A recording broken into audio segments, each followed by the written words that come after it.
دوستو، کتنی حیرت انگیز بات ہے کہ آج سے 100 سال پہلے تک ہم سمجھتے تھے کہ ہماری کائنات میں صرف ایک ہی کہکشاں موجود ہے، لیکن پھر ٹیلیسکوپس نے ہمیں بتایا کہ نہیں، ہماری کائنات 100 ارب کہکشاؤں پر مشتمل ہے، اور دن بدن ترقی کرتی ٹیکنالوجی کے باعث اب ہمیں اندازہ ہو چکا ہے کہ ہماری کائنات میں دراصل 2000 ارب کہکشائیں موجود ہیں، اور ہر کہکشاں میں اربوں خربوں ستارے موجود ہیں، اور ہر ستارے کے گرد کئی سیارے موجود ہیں۔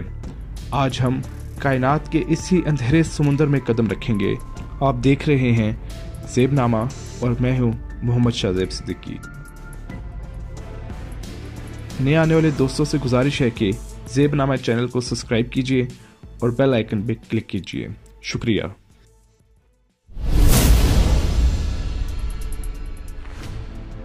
محترم ناظرین، کائنات اتنی سادہ نہیں جتنی بظاہر دکھائی دیتی ہے۔ یہ ایک الجھے ہوئے نظام میں بندھی ہوئی ہے، اور ہمہ وقت اپنے اندر طرح طرح کے مناظر لیے پھیلتی چلی جا رہی ہے۔ کائنات کی پہلیوں کو سمجھنے کی خاطر 41 سال پہلے سائنسدانوں نے کچھ خودکش مشنز کو خلا کی تاریکیوں میں بھیجنے کا فیصلہ کیا۔ خودکش اس خاطر کیونکہ ون سائٹڈ غیر انسانی مشن تھے جن کا مقصد کائناتی سمندر میں غرق ہو کر انسانی باقیات چھوڑنے کی ادنا سی کوشش کرنا تھا۔ خلا کی تاریکیوں میں بھیجے جانے والے اسپیس کرافٹس میں پیونیر 11، پیونیر 10، نیو ہورائزن، وائجر 1 اور وائجر 2 شامل ہیں۔ اب ہمارا رابطہ صرف نیو ہورائزن، وائجر 1 اور وائجر 2 سے ہی رہ گیا ہے، اور اندازہ ہے کہ اگلے 7 سالوں میں یہ بھی ہم سے ناطہ توڑ لیں گے۔ وائجر 1 اور وائجر 2 نے 1977 میں زمین سے سفر کا آغاز کیا،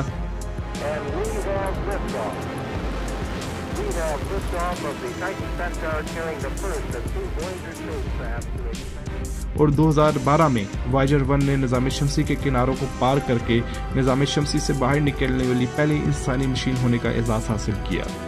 5 اکتوبر 2018 کو ناسا نے اعلان کیا کہ وائجر 2 بھی ہیلیو پاس یعنی نظام شمسی کے کناروں سے نکلنے والی ہے، جس کے بعد نظام شمسی کو پار کرنے والی مشینوں کی تعداد 2 ہو جائے گی۔ اس تاریخی موقع پر ایک اہم سوال ذہن کے دریچوں پہ دستک دیتا ہے کہ نظام شمسی کے کناروں پہ کیا ہے؟ کیا یہ کوئی دیوار نما باؤنڈری ہے جس کے بعد حتمی طور پر کہہ دیا جاتا ہے کہ اب نظام شمسی کا علاقہ ختم ہو گیا اور بقیہ کائناتی علاقہ شروع ہو گیا؟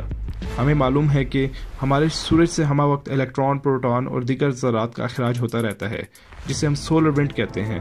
سورج سے نکلتے ہوئے ان کی رفتار بہت تیز یعنی 400 کلومیٹر فی سیکنڈ ہوتی ہے، لیکن ایک خاص فاصلے پر پہنچ کر ان کی رفتار گھٹتی چلی جاتی ہے۔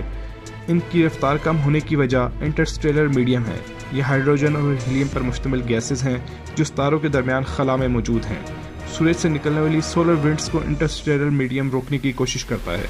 یہ ایسے ہی ہے جیسے آپ نلکے کو کھولیں تو سنک میں پانی کی دھار جس جگہ گرے گی وہاں پر انتہائی تیز رفتاری سے پانی پھیلے گا، اور ایک خاص فاصلے پر پہنچ کر پانی کا پریشر کم ہو جائے گا اور دائرہ نما جمپ بن جائے گا، جسے آپ اس تصویر میں دیکھ سکتے ہیں۔